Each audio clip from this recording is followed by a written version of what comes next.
Hello all. So in an earlier video entitled The Legal Basis of the State of Israel, I talked about the Feisal Weizmann Agreement, and I thought I'd talk about it a little more, go into a little more detail about what happened and how things fell apart.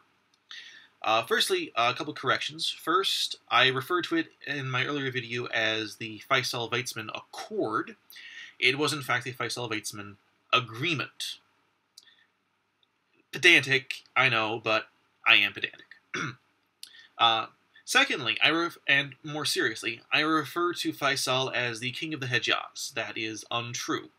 He was not the king of the Hejaz. His father, Hussein, was the king of the Hejaz. Faisal was representing his father at going into Versailles and the great post-war politics there. So, Faisal and Chaim Weizmann made an agreement that there would be a Jewish settlement and a Jewish government in what was the western part of Palestine. That is, the part of the Turkish province of Palestine on the western side of the Jordan River.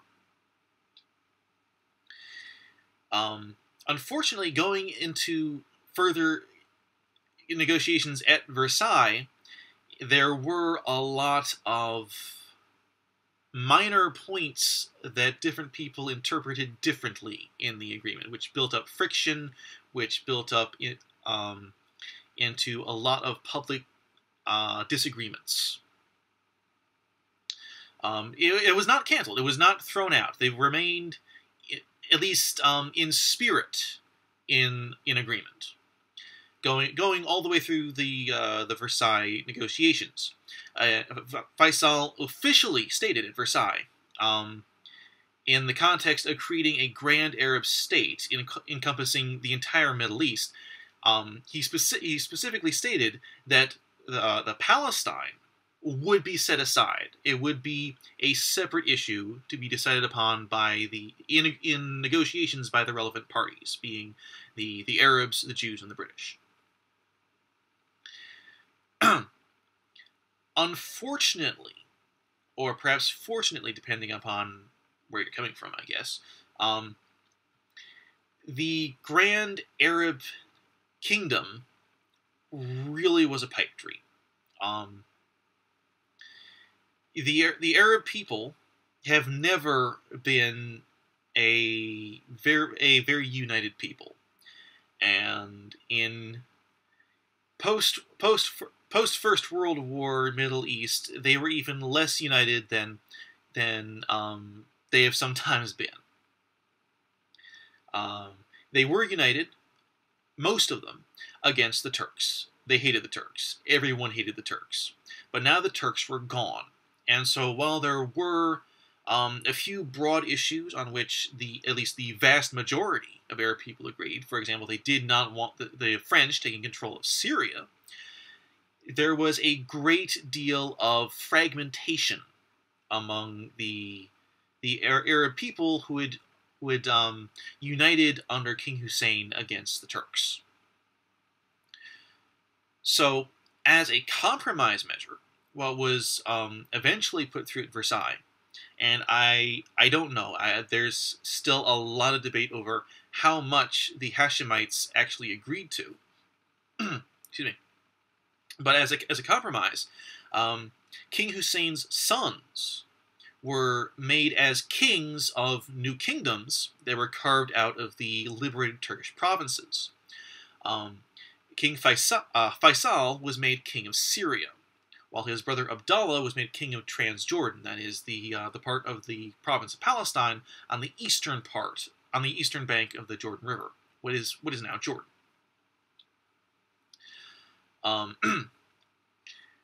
When Faisal went to Syria, there was, I've heard different accounts over exactly how things went down.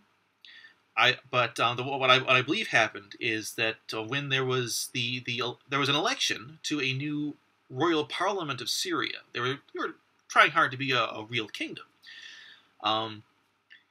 And the people who were elected almost unanimously, or perhaps unanimously, I'm not clear on that, rejected the Feisal Weizmann Accord.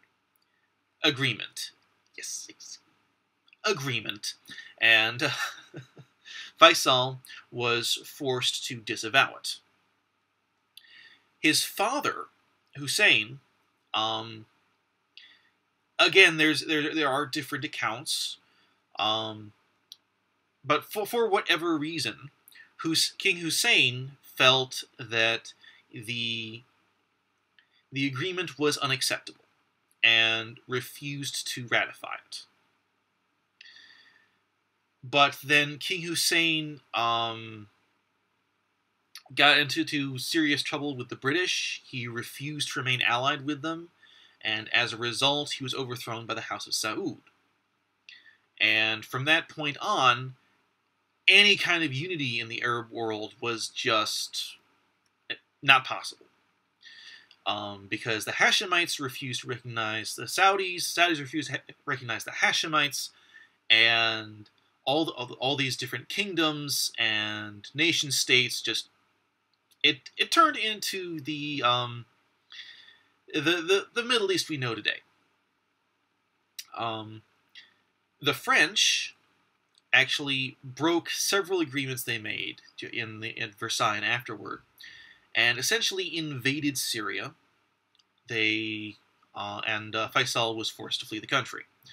The British, as a sort of recompense, gave him the kingdom of Mesopotamia, what is now Iraq, which according to their agreement they were not required to give to the Arabs. At least that is my understanding based on different accounts I've seen. But they decided it wasn't worth it to them to keep it, so they just gave it to him. So from Mesopotamia, Iraq, Faisal was in no position to to have anything to do with any real agreements with the Jewish Zionists.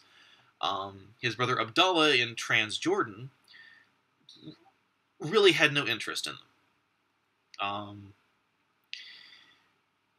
Although it should be stated that later, when the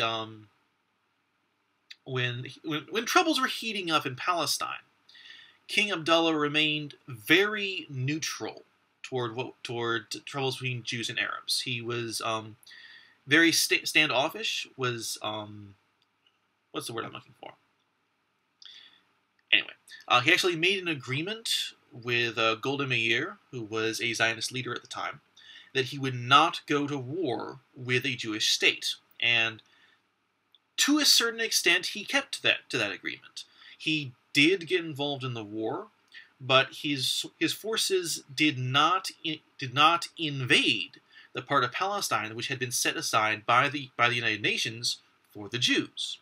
Went through what is now called the West Bank, and he took East Jerusalem, the old city.